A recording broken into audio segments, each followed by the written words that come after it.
आवाज येतोय बरोबर?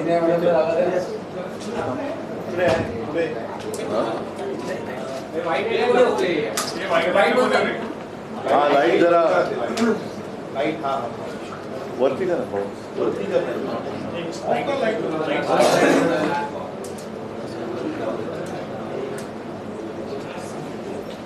करायचं सुरू.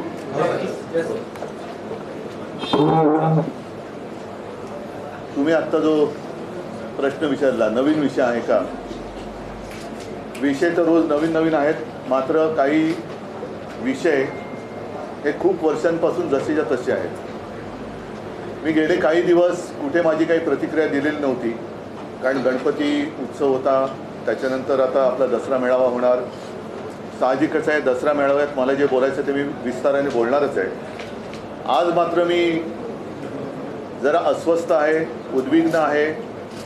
तो एवढ्यासाठी,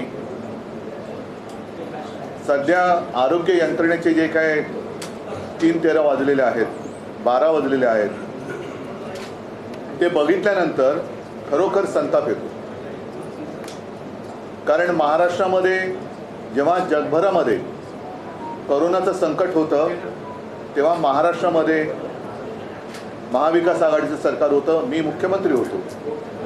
आज मी मुख्यमंत्री नाही आहे, सरकार महाविकास आघाडीचं नाही आहे. महाराष्ट्र तोच आहे, आरोग्य यंत्रणा तीच आहे. पण ज्या आरोग्य यंत्रणेने एक जग व्यापून टाकलेलं संकट, त्या संकटाचा सामना केला, यशस्वीपणाने केला, त्याच महाराष्ट्राची दुर्दशा हे सरकार बदलल्यानंतर चव्हाट्यावरती आलेली आहे.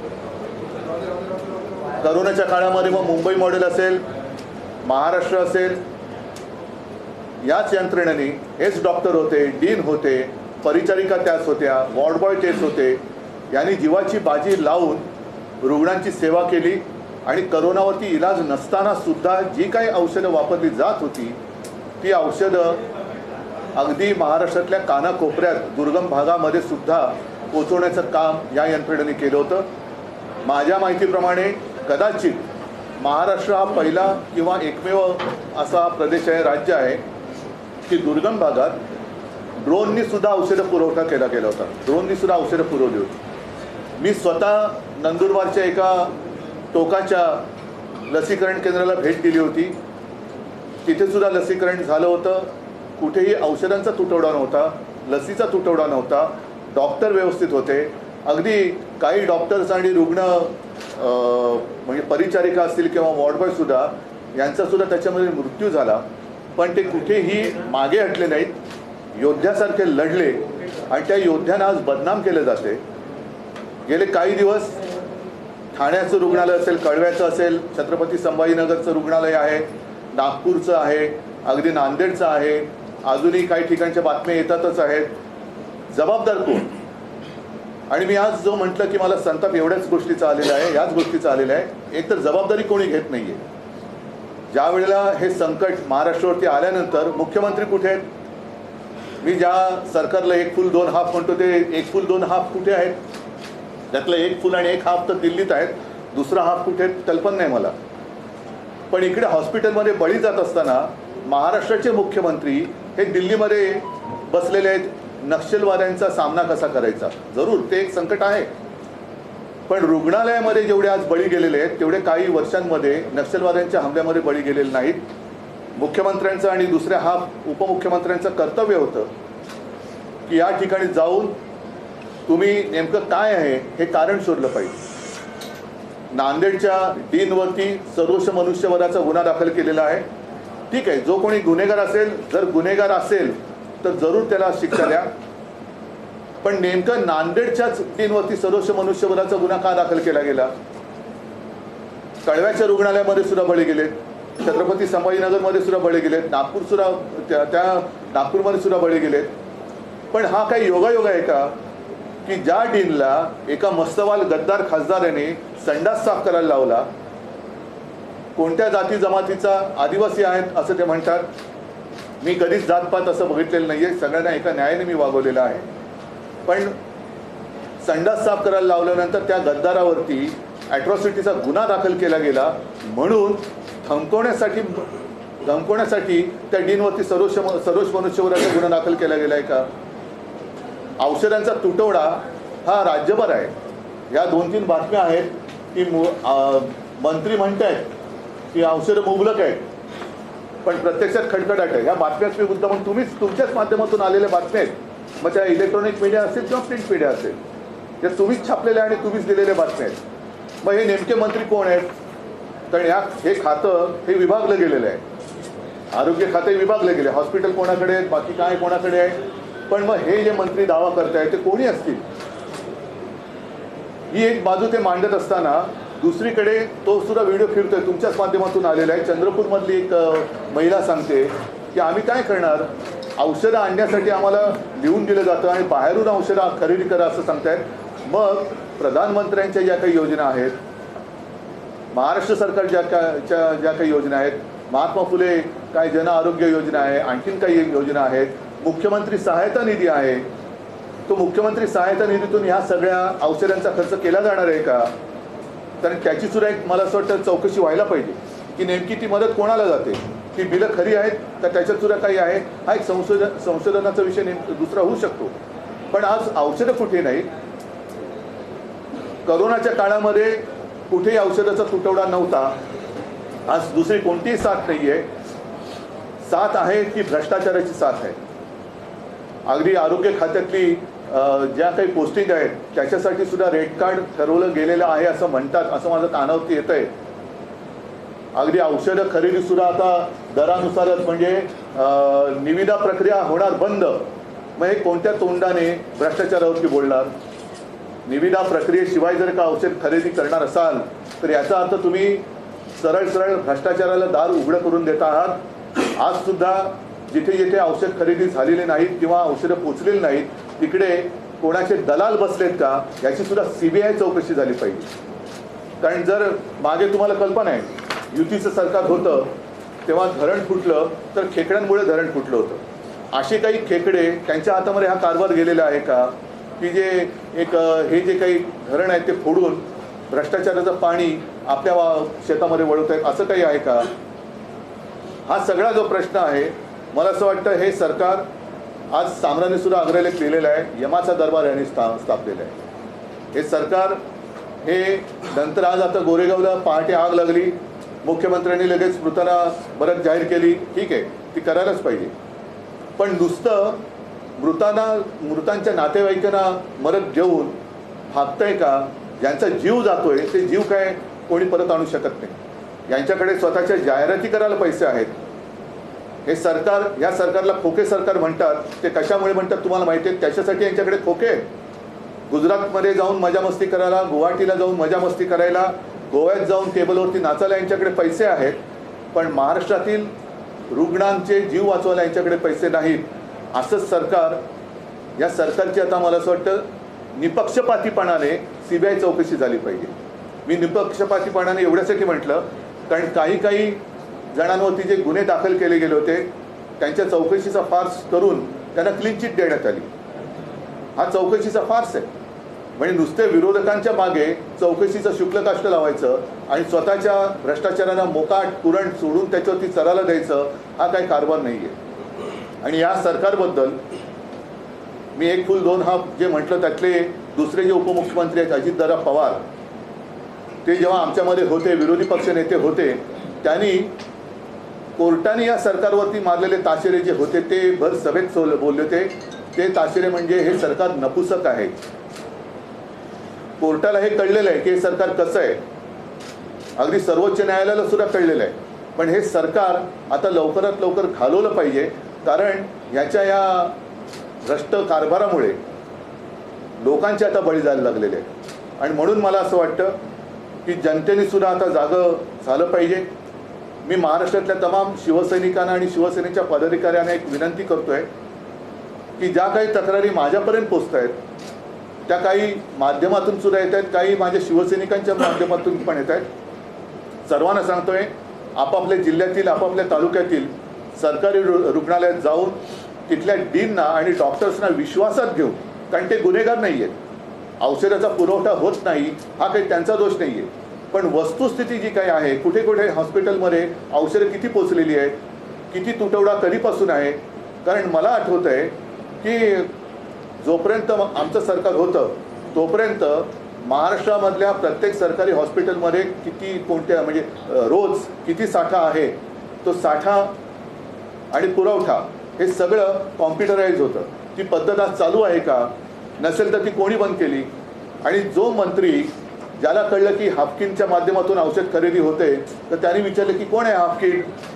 असे जर का दिव्य ज्ञानी मंत्री त्या खात्याचे कारभार सांभाळणार असतील तर पहिलं त्यांच्या बुद्धीवरती इलाज करायला पाहिजे आणि मग त्यांच्याकडे खातं दिलं गेलं पाहिजे. तर हा जो काही सगळा एक कारभार चाललेला आहे माणुसकीला सोडून चाललेला आहे. म्हणजे सगळे मंत्री पालकमंत्री कोण होणार याच्यासाठी रुसवे फुगवे चाललेले आहेत. मंत्रीपदासाठी मारामाऱ्या चाललेल्या आहेत. औषधं खरेदीसाठी पैसे नाहीत पण परदेशवाऱ्या चाललेल्या आहेत.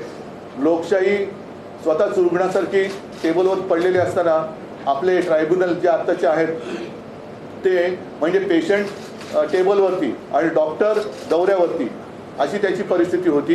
तर असा हा सगळा उथळ कारभार चालू असताना महाराष्ट्राच्या जनतेने आता या मंत्र्यांना ठिकठिकाणी जाब विचारला पाहिजे. नुसतं डीनवरती ढकलून हे चालणार नाही. कारण आज काही डॉक्टरांनी सुद्धा एक लेख लिहिलेला आहे, मला वाटतं लोकमतमध्येच आलेलं आहे.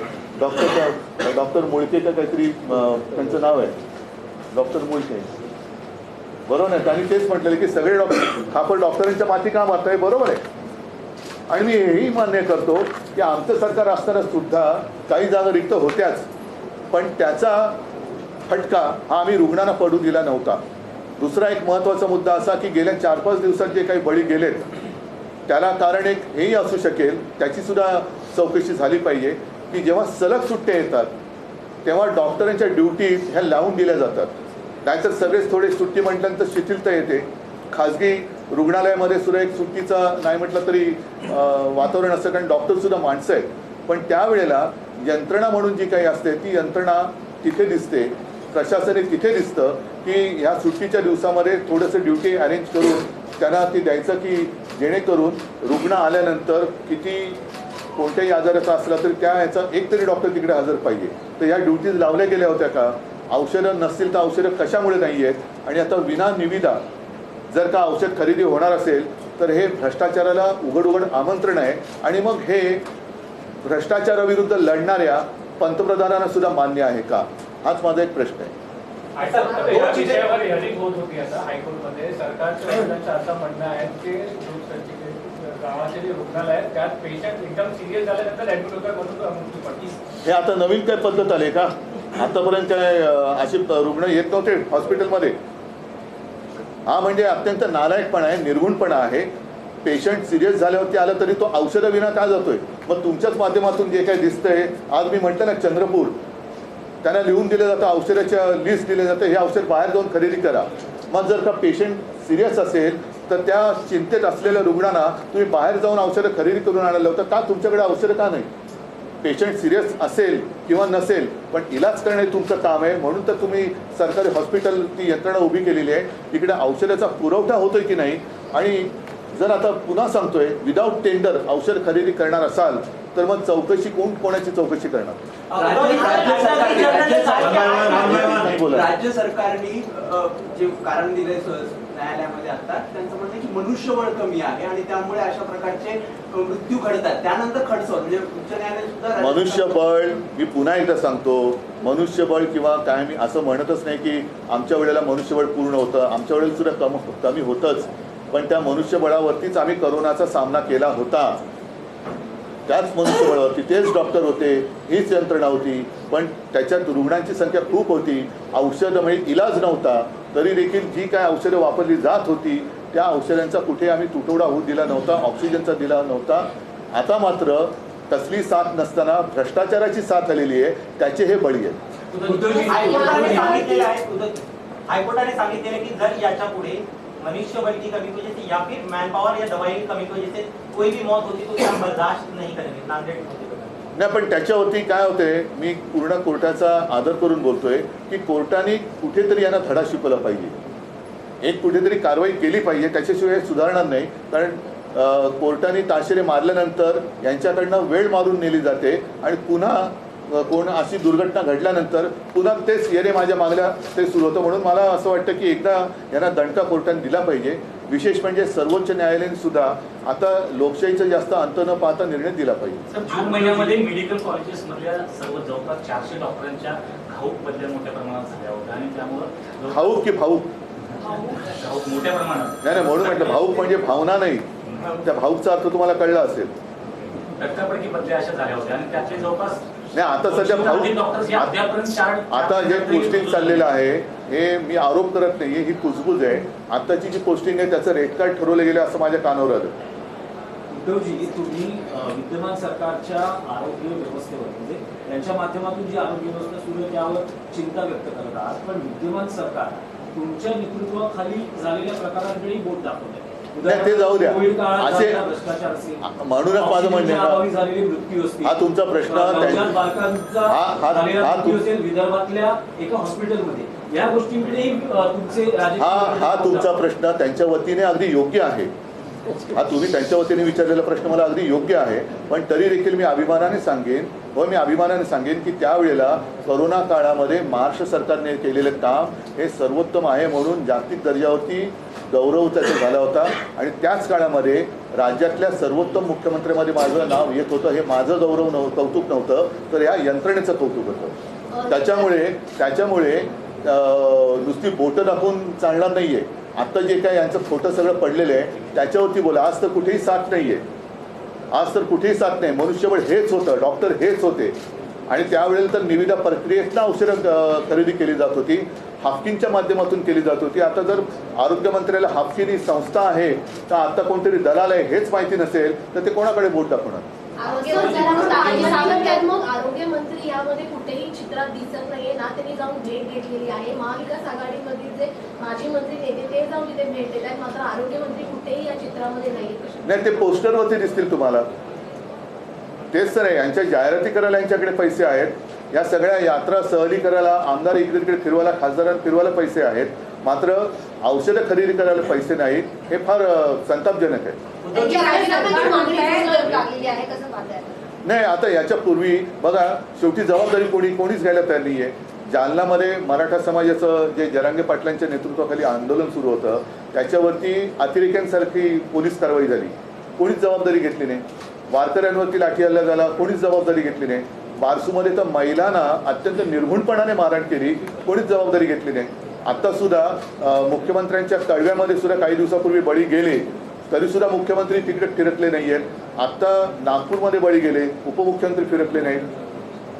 म्हणजे हा निर्घुणपणा आहे. म्हणजे एक तर गणपतीच्या दिवसांमध्ये नागपूर बुडालं होतं तरी आपले मुख्यमंत्री बॉलिवूडच्या सिनेतारकांमध्ये फोटो काढण्यामध्ये व्यस्त होते.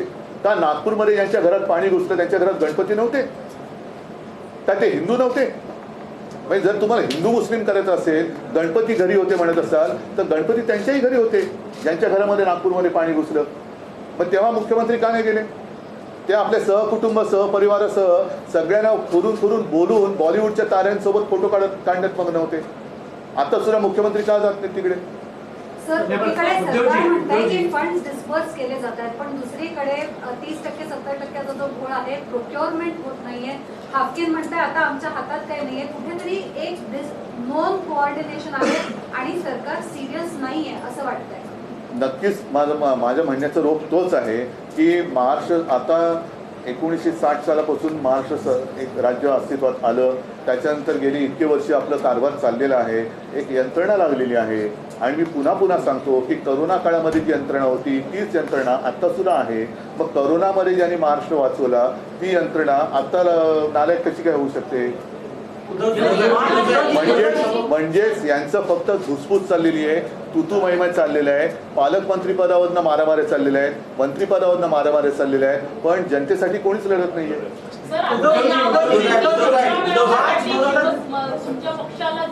त्याच्यावरती मी नंतर बोलेन आणि दसरा मेळाव्यात मला जे बोलायचं ते मी बोलेन. मृत्यू झालेले त्या ठिकाणी तुम्ही प्रत्यक्ष जाऊन काही माहिती घेणार असाल किंवा पाहणी करणार आहात? काय जाऊन पाहणी करू? हे जर असंच दिसत असेल तर पाहणी तरी काय करायची? गेलेल्या माणसांबद्दल जाऊन सांत्वन तर करायला पाहिजे, हा भाग वेगळा. पण माझं म्हणणं तेच आहे की आज तुम्ही कोणीच नाही आहे, मी मुख्यमंत्री नाही आहे. आणि जसं तुम्ही प्रश्न विचारला, माझं पक्षही चोरलाय, चिन्हही चोरले, पण ज्यांनी चोरलंय ती चोर मंडळी इकडे काय नाही जात. काम त्यांचं आहे, कर्तव्य त्यांचं आहे. आणि हे सुद्धा जर आम्ही करायचं असेल तर मग हे कशाला पाहिजेत, आमचं सरकार पाडलंच कशाला, आम्ही तर करतच होतो काम. मग आता हे जात का नाही, चोर कंपनी जात का नाही तिकडे. मार्च 2023 मध्ये एक बॉडी बनवण्यात आली, पण 6 महिने झाले आहेत, अजूनही मेंबर. आणखी एक गोष्ट मला सांगा, करोनाच्या काळामध्ये आमच्या सरकारने एक टास्क फोर्स निर्माण केला होता. आता करोनाची साथ गेल्यानंतर साहजिकच आहे, फक्त एकच आहे, दुर्दैवाने माझं सरकार गद्दारी करून यांनी पाडलं. त्याच्यामुळे मला टास्क फोर्सचं तसं काही नीट आभार मानता आले नाहीत, कारण ही सुद्धा तज्ज्ञ लोक होती आहेत. आता तो टास्क फोर्समध्ये रद्द केला गेला आणि नवीन टास्क फोर्स नेमला. त्याच्यामध्ये मला वाटतं लष्कराच्या सुद्धा अधिकारी एक त्या महिला आहेत त्यांना घेतलेले आहे. मग हा टास्क फोर्स करतोय काय, आता या टास्क फोर्सवरती काय जबाबदारी दिलेली आहे, काम काय आहे, का नेमलेला आहे हा टास्क फोर्स. मग तुम्ही जे म्हणता मी जाणार का, ह्या टास्क फोर्सला पाठवा तिकडे. टास्क फोर्सने जावं सगळ्या हॉस्पिटलमध्ये, राज्याचा दौरा करावा आणि विचारपूस करावी औषधं आहेत की नाही. नेमकं तुम्ही आता म्हणताय की रुग्ण सिरियस होऊन तिकडे येत आहेत, तर जनजागृती करा.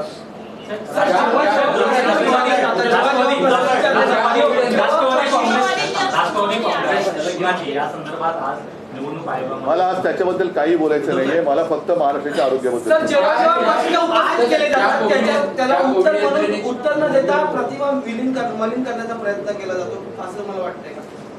म्हणजेच त्यांच्यामध्ये कर्तृत्व नाहीये ना, त्यांच्यामध्ये कर्तृत्व नाहीये, फक्त चिखलफेक त्यांची चाललेली आहे, चिखलफेक चाललेली आहे. हायकोर्टात आज सुनावणीच्या वेळी अटॉर्नी जनरलने सांगितलेले की नांदेडमध्ये जी काही घटना झाली आहे त्याच्यासाठी कोणालाच आपण जबाबदार ठरवू शकत नाही.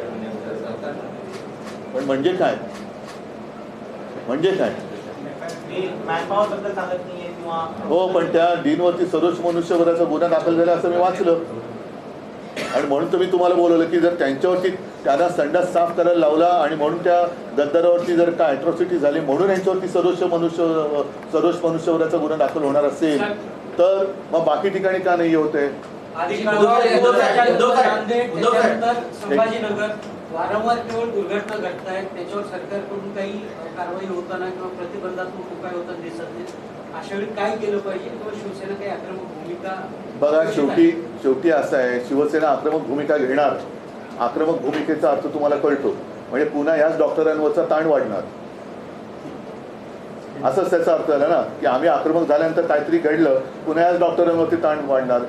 तर माझं मत असं आहे की आता शिवसैनिकांना मी एक आवाहन करतोय की प्रत्येकाच्या गावात जिथे जिथे सरकारी हॉस्पिटल असेल तिथे जाऊन या डीनना, डॉक्टर्सना विश्वासात घ्या आणि त्यांना विचारा की तुमच्याकडे औषधं किती आहेत, तुमच्याकडे औषधाचा साठा हा नक्की किती दिवसांनी येतो, कोणती औषधं आहेत, अँटीबायोटिक्स आहेत का. साधारणतः आत्ता सीझनप्रमाणे जे रुग्ण असतात त्या रुग्णांना देणं, काही अँटीबायोटिक्स लागतात, सीझनप्रमाणे आजार बदलत असतात, औषधं लागतात, त्या औषधांचा साठा तुमच्याकडे आहे का. कारण मला आठवते की साधारणतः मार्च एप्रिलच्या सुमारास पुढचा पावसाळा लक्षात घेऊन आदिवासी पाडे असतील किंवा दुर्गम भाग जिकडे अतिवृष्टी असेल होत असेल किंवा दरड कोसळण्याची शक्यता असेल अशा ठिकाणी पाऊस सुरू होण्याच्या आधी काही औषधांचा साठा हा पुरवावा लागतो, म्हणजे धान्य पुरवावं लागतं. या सगळ्या काही यंत्रणा या पुढचे सीझन लक्षात घेऊन आधीपासून त्यांना कामावं लावावं लागतं. उद्धव साहेब, मागील काही दिवसांपासून उपमुख्यमंत्री अजित पवार सरकारमध्ये सक्रिय दिसत नाहीये, त्यांची नाराजी असल्याचं समजतंय. तुमच्यासोबत ते उपमुख्यमंत्री होते, तुमचा अनुभव कसा. सर, याला जोडून आहे की अजित पवार जेव्हा नाराज होतात तेव्हा काही सकारात्मक बदल जे आहे ते त्यांच्या दृष्टीने घडून येतात असं देखील दिसून आलेलं. माझ्या वेळेला तरी असे काही त्यांची नाराजी वगैरे कधी मी काही बघितली नव्हती. माझ्याबरोबर सगळे काही व्यवस्थित होते, उलट ते चांगलं काम करत होते. म्हणून जी काही ज्या लोकांच्या पोटात दुखत होते त्यांच्या उरावरती आता अजितदादा बसलेले आहेत.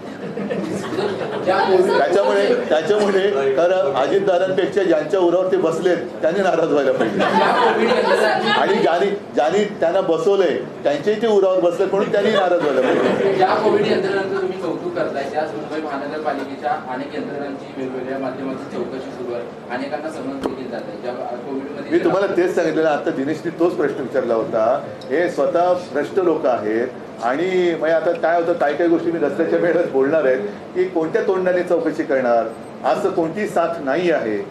आणि त्यावेळेला सुद्धा जे कोविड काळातला भ्रष्टाचार म्हणतायत, मग कोविड काळाचा भ्रष्टाचार PM केअर फंडापासूनचा काढा, संपूर्ण देशाचा कारभार त्याची चौकशी करा, माझी तयारी आहे. जर मुंबई महापालिकेत घोटाळा झाला, भ्रष्टाचार झाला असा यांचा जर का समज असेल तर मग मात्र ठाणे, पिंपरी चिंचवड, नागपूर, बीडपूरपासून काश्मीर ते कन्याकुमारी तुमचं आहे ना सर्व काय समान नागरी कायदा, मग समान चौकशी करा.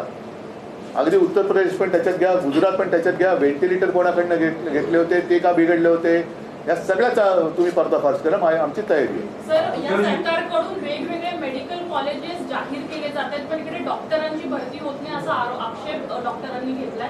जे हॉस्पिटल्स आहेत मुंबईतले त्यांची तिकडे बदली केली जाते आणि त्यामुळे हा ताण वाढतो. तर भरती का केली जात नाही असं तुम्हाला? आता हाच तर मुद्दा आहे ना. आता त्यावेळेला नाही, मी तुम्हाला सांगितलं ना की त्यावेळेला जेव्हा मी हा कारभार बघत होतो तेव्हा तुम्हाला सर्वांना कल्पना आहे, मी ती जबाबदारी स्वतः घेतली होती एक कुटुंब प्रमुख म्हणून, आणि तुमच्याच माध्यमातून किंवा फेसबुक लाईव्हच्या माध्यमातून जनतेशी मी संवाद साधत होतो. कुठे आपल्याला काही कमतरता आहे ती त्यांना सांगत होतो, काय करावं हे सांगत होतं. तसं विश्वास देणारं आज कोणीच दिसत नाही आहे. नुसतं स्वतःच्या अंगावरचं झुरळ दुसऱ्यावरती झटकायचं हेच काम यांचं चाललेलं आहे. मात्र यांना मिरवण्याचा जो काही एक शौक आहे प्रत्येक ठिकाणी, म्हणजे गणपतीमध्ये मिरवायचं, बॉलिवूडच्या लोकांना बोलवायचं, आणखीन कुठे जाऊन मिरवायचं, हे सगळे जे काही मिरवणं आहे ना, त्या मिरवण्यापैकी काही टक्के जरी पैसा या यंत्रणेवरती वापरला तरी मला असं वाटतं राज्य सुरळीत चालेल. संजय सिंगला अटक झालेली आहे. आज मी काही बोलणार नाही, या विषयावर मी दसऱ्याला बोलेन.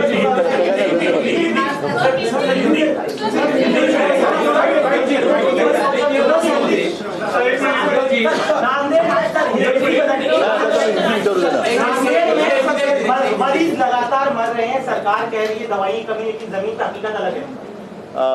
सिर्फ नांदेड़ ही नहीं, कुछ दिन पहले मुंबई के नज़दीक थाना, जहाँ से मुख्यमंत्री उनके यहाँ जो हॉस्पिटल है कड़वा, छत्रपति शिवाजी महाराज हॉस्पिटल, फिर राजश्री छत्रपति शाहू महाराज शासकीय वैद्यकीय कोल्हापुर, डॉक्टर शंकरराव चव्हाण हॉस्पिटल नांदेड़, घाटी रुग्णालय छत्रपति संभाजीनगर, मेयो रुग्णालय नागपुर, सभी जगह पर ये दुर्घटना हुई है.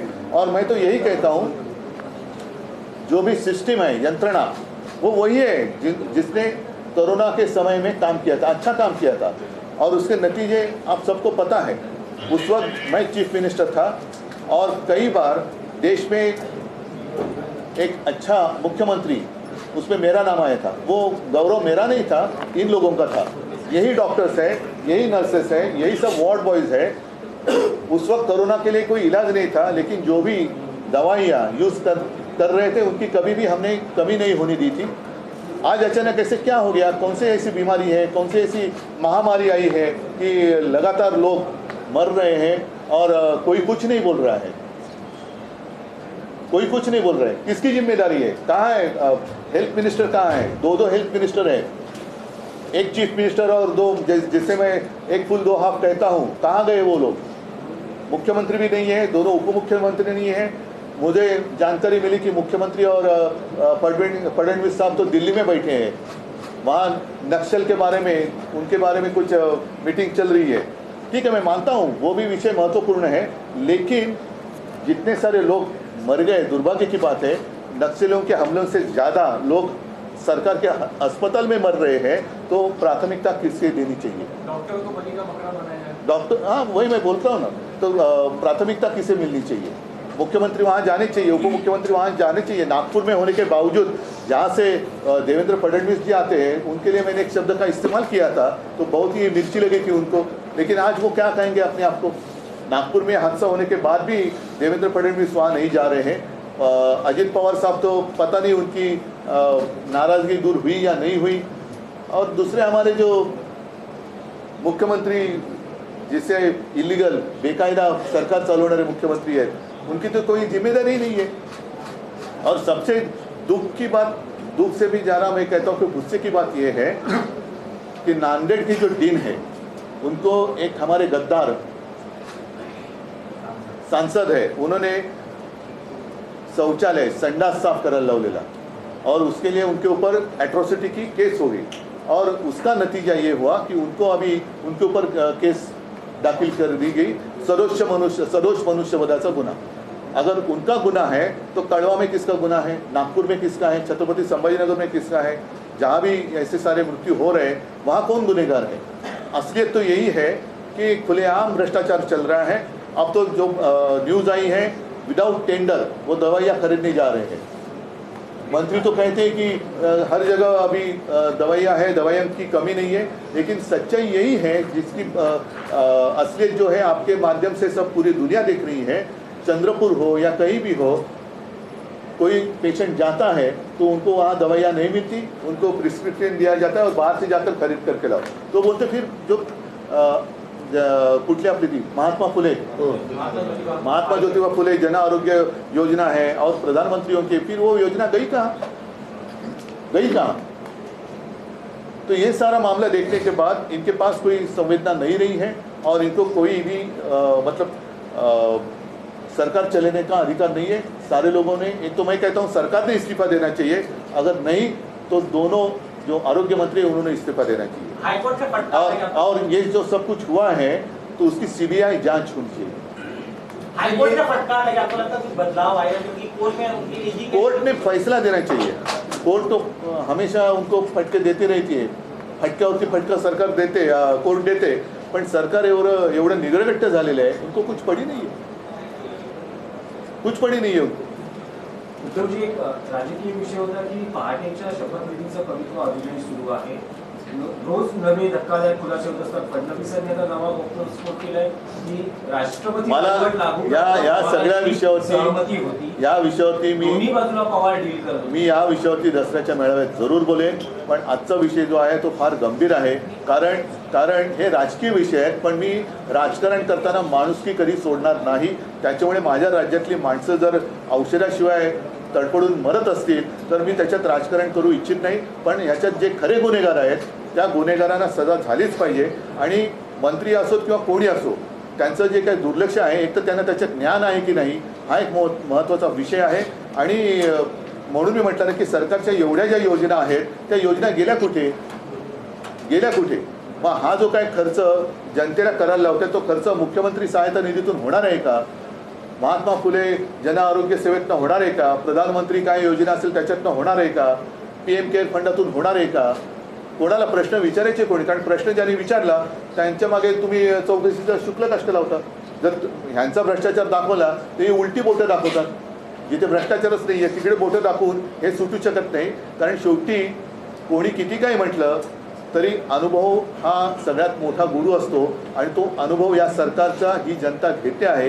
ही जनता यांना न्यायालयाचे फटकारे बाजूला, पण ही जनताच यांना निवडणुकीत फटका दिल्याशिवाय राहणार नाही।